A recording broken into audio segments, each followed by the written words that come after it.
اور بھی آگے اللہ تعالیٰ بیان کر فرماتے ہیں نماز اس ٹائم پر مت پڑھو جبکہ تم جنابت پہ ہو، یعنی تم اپنے بیوی سے مشغول ہو گئے ہو، یہاں تک کہ تم غسل کر لو، وضو بناؤ، پھر نماز پڑھو، یہ بھی بات ہے، ٹھیک ہے۔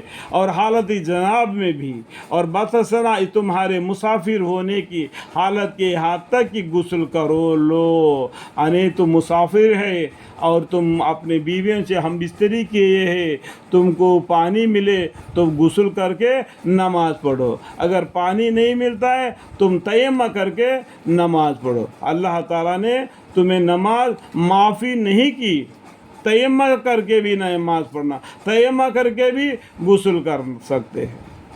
تو یہ دل کی جو گمان ہے وہ تیمم کے ذریعے سے نکل جاتی ہے۔ اللہ تعالیٰ نے اتنا آسان کر دیا ہے۔ یہ کافر لوگ کیا گیا، یہ چھوٹی سی بات ہے، یہ دیکھو چھوٹی سی آیت کو لیتے ہیں، وہ ہم لوگوں کو مسلمانوں کو یہ کیا کرتے ہیں کہ وہ اچھل چٹل کر اور ہم سے الٹے سلٹے باتیں کرتے۔ تو آپ لوگ کیا کرنا ہے، آگے بڑھ کر قرآن کو پڑھنا ہے، آگے قرآن کو پڑھنا ہے، اس کا جواب آگے مل جائے گا، ٹھیک ہے۔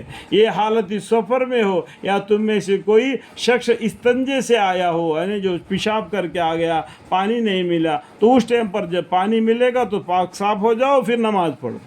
نماز تم پر معافی نہیں ہے، یا تم نے بیویوں سے قربت کی ہو، پھر تم کو پانی نہ ملے تو تم پاک زمین پر ہاتھ مار کر اسے تیمم کر لیا کرو۔ دیکھو میں ابھی آپ کو بتا دیا تھا، اگر تم کو پانی نہ ملے تو تم پاک زمین پر ہاتھ مار کر تیمم کر لیا کرو، یعنی تیمم سے غسل بھی ہو جاتا ہے، تیمم سے وضو بھی ہو جاتا ہے، یعنی اپنے چہروں اور ہاتھوں پر ہاتھ پھیر لیا کرو، پاک زمین پر ہاتھ مار کر اپنے چہروں پر ہاتھ پھیر لو اور ہاتھوں پر ہاتھ پھیر لو۔ یہ تیمم کا طریقہ ہے۔ وضو کا طریقہ آپ کو معلوم ہے کس طریقے سے وضو بنایا جاتا ہے۔ تیمم کس طریقے سے بنایا جاتا ہے، پاک زمین پر ہاتھ مار کر اس سے تیمم کر لیا کرو، یعنی اپنے چہروں پر ہاتھ پھیرو، ہاتھوں پر پھیر لیا کرو، چہروں پر دونوں ہاتھوں پر ہاتھ پھیر لیا کرو۔